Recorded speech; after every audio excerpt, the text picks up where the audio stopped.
Hello tout le monde, j'espère que vous allez bien. Alors aujourd'hui, je voulais vous faire une petite vidéo un peu digestion de keynote, maintenant que les annonces sont passées, que vous avez commencé à réfléchir un peu au prochain iPhone que vous voulez acheter. Donc voilà, vous m'avez posé pas mal de questions sur les réseaux sociaux, on va essayer d'y répondre, on va essayer aussi de regarder un petit peu 2-3 points précis de la keynote. Le but c'est pas de refaire toutes les annonces ensemble.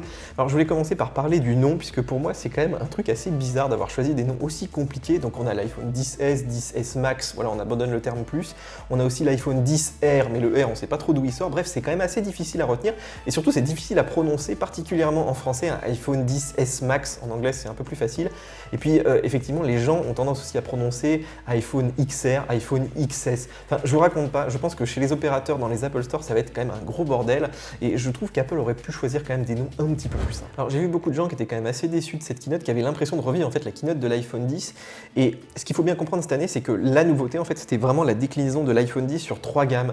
C'est-à-dire qu'il n'y a pas eu de nouveauté majeure comme l'an dernier avec Face ID, avec l'écran bord à bord. Là aujourd'hui, le but c'est de toucher un maximum de clients, de budget aussi évidemment, avec de l'entrée de gamme, avec aussi un modèle quand même qui était assez attendu, le modèle Max. Mais en dehors de ça, on peut pas dire voilà, l'iPhone 10S, il a ça comme grosse nouveauté cette année, il a un super capteur photo. Non, Apple a vraiment maturé son produit et il l'a diversifié. Et c'est vrai que de ce point de vue-là, c'était quand même un petit peu décevant. Alors cette année, il y a quand même une nouveauté, c'est le processeur A12 qu'Apple a passé beaucoup de temps à détailler. Effectivement, c'est les premiers à passer au 7 nanomètres, ils consomment moins d'énergie, Apple nous annonce moins 50%.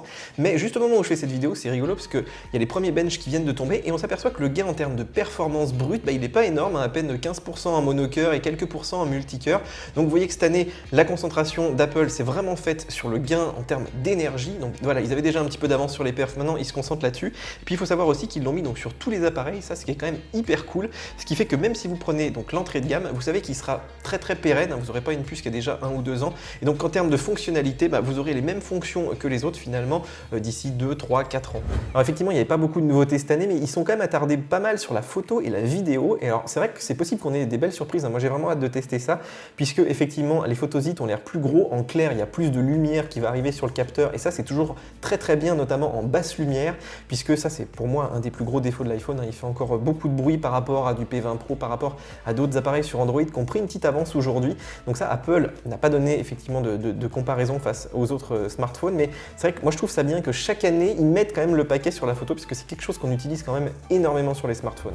Alors pourquoi ils sont attardés aussi sur la photo? C'est tout simplement parce qu'ils ont plus de puissance avec le A12. En fait, il y a tout un tas de traitements en photo et en vidéo qui demandent énormément de calcul. Alors évidemment la 4K 60 images par seconde, mais par exemple tout ce qui est HDR, tout ce qui est mode portrait, tout ce qui est plage étendue, en vidéo il y a l'air d'avoir des petites choses pas mal de ce côté-là. Et c'est vrai qu'aujourd'hui ils ont de la puissance, ils en profitent tout de suite pour accélérer les traitements, pour avoir des meilleurs rendus des couleurs. Donc ça c'est vraiment rendu possible uniquement parce que effectivement la partie CPU évolue très rapidement. Alors une des grosses critiques de l'iPhone XR, c'est effectivement de ne pas avoir le double capteur, alors que l'iPhone 8 Plus qui est maintenant vendu moins cher là. Et puis sur Android, effectivement à ce niveau de prix, la plupart ont aussi ce double capteur qui permet de faire des meilleurs zooms, qui permet d'avoir un mode portrait très efficace, qui permet de faire de la réalité augmentée. Et là c'est vrai qu'Apple veut pas cannibaliser les ventes entre les appareils, ils veulent vraiment segmenter leur gamme.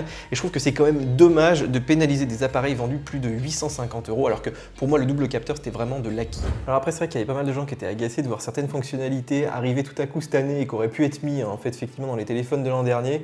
Alors on sentait bien qu'Apple en avait encore un petit peu sous le coude, mais qu'ils se sont gardés ça pour une keynote un peu plus pauvre cette année, notamment la caméra ici en façade qui maintenant filme en 60 images. Je pense qu'avant ils avaient largement la capacité de le faire. Tout à coup Apple sait faire du mode portrait avec un seul capteur, voilà, comme par magie, alors que c'était pas possible donc sur l'iPhone 8. On peut aussi maintenant régler, vous savez, la profondeur de champ, c'est-à-dire le flou en fait d'arrière-plan sur l'iPhone 10, on pouvait pas le faire. Donc voilà, c'est quand même des petites choses, on sent bien qu'ils les ont gardées quand même pour cette keynote là, mais potentiellement ça a l'air d'être quand même beaucoup du bridage logiciel de ne pas les implémenter sur les anciennes versions. Alors il y a pas mal de gens qui étaient assez inquiets de ne pas avoir 3D Touch sur l'iPhone 10R. Moi je pense que ce sera pas forcément un problème, puisque Apple en fait a mis quand même un moteur haptique, donc pour avoir un petit retour quand vous appuyez le doigt. Et puis iOS 12 maintenant il est largement capable en fait de simuler 3D Touch. Donc voilà, plutôt que de prendre de la place et plutôt que de mettre une batterie un petit peu plus fine, là je trouve qu'ils ont fait un pari inverse, qui est de dire bon voilà, on va réduire les coûts, on va mettre un peu plus d'autonomie.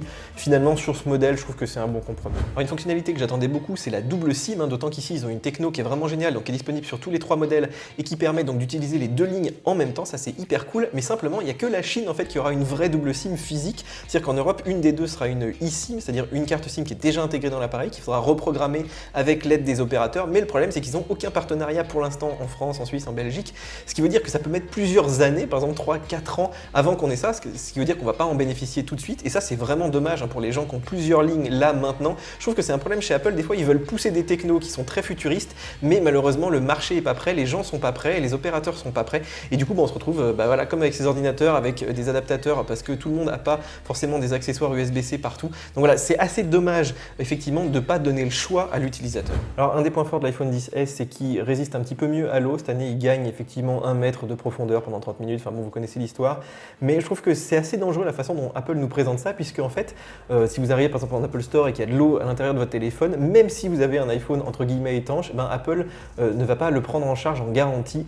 Ce qui veut bien dire qu'en fait, les iPhones ne sont pas vraiment étanches. Enfin, il ne faut pas les considérer comme des appareils étanches, mais plutôt voilà, résistants en cas d'accident. Il ne faut pas prendre de risques inutiles et vaut mieux éviter donc de se baigner avec, d'aller le mettre dans l'eau. C'est vraiment l'accident, il tombe dans les toilettes, dans la piscine, ça peut vous sauver la mise. Mais je trouve que le petit jeu qui consiste à dire ah bah voilà maintenant l'iPhone est résistant, vous pouvez quand même potentiellement perdre beaucoup d'argent si vous vous baignez avec. Alors après c'est vrai qu'il y a pas mal de petites choses comme ça sur la fiche technique qui cassent pas des briques mais qui sont vraiment sympas à voir. Par exemple la NFC qui est un peu plus efficace, le 120 Hz pour capter les mouvements sur l'écran, la stéréo aussi, vous pouvez capter du son stéréo, ça j'ai vraiment hâte de tester. On a aussi la 4G qui passe au gigabit, alors uniquement sur la version 10S, et ça c'est pareil, c'est quelque chose, vous ne l'avez peut-être pas forcément maintenant sur votre opérateur, mais dans un an ou deux, ben voilà, votre téléphone il sera prêt. Donc c'est des petites fonctionnalités qui ont l'air de rien, mais qui pérennisent en fait l'iPhone, comme le Bluetooth 5 par exemple, qui n'est pas encore très utilisé aujourd'hui, mais qui peut-être dans 2-3 ans sera absolument partout.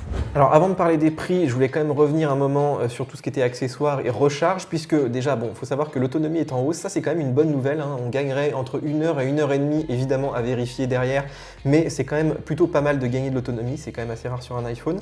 Et surtout, moi je voulais vous parler des accessoires, puisque bon, on savait que dans la boîte il n'y aurait plus l'adaptateur Lightning Jack, qui au passage prend 1 euro, hein, maintenant il coûte 10 euros. Mais moi je suis vraiment déçu de trouver ça, de trouver cet adaptateur USB-A de 5 watts, alors que voilà, maintenant ça commence à faire un petit moment qu'on a de la charge rapide, de la charge sans fil, de l'USB-C là sur ces ordinateurs, et on nous refile encore ça entre 1000 et 1500 euros. On a encore ce petit chargeur là qui ne sert vraiment plus à rien. Donc voilà, Apple nous retire des choses très bien, mais qui nous rajoute au moins maintenant un chargeur rapide, voire un chargeur sans fil, franchement, vu le prix que ça coûte. Donc voilà, ils savent qu'on va les acheter, mais je trouve que c'est vraiment du gain petit. Voilà, alors forcément, on va parler un petit peu de prix et des différents modèles. C'est vrai que cette année, bon, les prix étaient assez attendus, entre 800 et 1500 euros, c'est à peu près ce que je vous disais dans la dernière vidéo. C'est vrai aussi que Apple a l'habitude de garder ses anciens modèles au catalogue, hein, les iPhone 7, les iPhone 8, les prix ont baissé. Donc aujourd'hui, je dirais qu'on a un choix assez étendu. Le plus important, c'est vraiment de faire le point sur vos besoins. C'est-à-dire, est-ce que vous avez plus des besoins d'un grand écran? Est-ce que vous avez besoin, par exemple, de faire de la photo, d'avoir un zoom, d'avoir un écran OLED? Est-ce que c'est très important finalement? D'avoir 3D Touch? Est-ce que c'est très important aussi? Effectivement, on a des modèles aujourd'hui qui sont très puissants, mais qui manquent de fonctionnalités. On a des modèles de l'an dernier qui sont un petit peu moins puissants, mais qui ont beaucoup de fonctionnalités, qui sont quand même un petit peu moins chers, qui ont plus de stockage. Donc, c'est vraiment à vous de mettre vos priorités et de se dire, tiens, voilà, finalement, l'iPhone XR, c'est un bon compromis, il est assez puissant, il durera quand même assez longtemps, il sera très pérenne. Et puis les petites fonctions sur lesquelles Apple a fait des compromis, finalement ça me va très très bien, alors que évidemment il y a des gens qui utilisent énormément leur téléphone pour faire de la photo, pour faire de la vidéo, eux ils voudront forcément le nouveau modèle. Mais je dirais voilà, aujourd'hui cramez pas tout votre budget dans un téléphone, surtout si vous ne mettez pas par exemple ce qu'il faut en stockage, hein, parce que là-dessus vous filmez en 4K, si vous prenez que le 64 Go, d'ici 2-3 ans votre téléphone il sera vraiment plein tout le temps, vous ne pourrez pas le revendre en plus. Donc mettez bien vos priorités, mettez bien votre budget, mettez bien vos usages aussi dans la balance pour choisir votre téléphone. Évidemment, on peut en discuter hein, entre nous, je pense qu'on a tous des besoins différents, des budgets différents, mais c'est vrai que je pense que c'est vraiment très très important aujourd'hui de ne pas se faire avoir par des beaux discours marketing, mais bien de penser à vos usages et à votre budget sur la durée. Voilà les amis, j'espère que cette petite vidéo vous aura un peu aiguillé sur votre choix, même si je pense que la décision de toute façon est très personnelle. En tout cas, on peut en discuter hein, dans les commentaires. N'hésitez pas, même entre vous, comme ça, à vous challenger sur certains types de fonctionnalités. Si vous avez aimé, mettez des petits likes. Abonnez-vous aussi à la chaîne, puisque forcément, on va tester le nouvel iPhone, on va tester aussi l'Apple Watch. Donc mettez bien la petite cloche hein, pour être prévenu dès qu'on publie une nouvelle vidéo. Et puis nous, on se retrouve donc sur le site, sur nos applications mobiles et bien sûr sur YouTube pour de nouvelles vidéos. Ciao, ciao! Aside from my soul.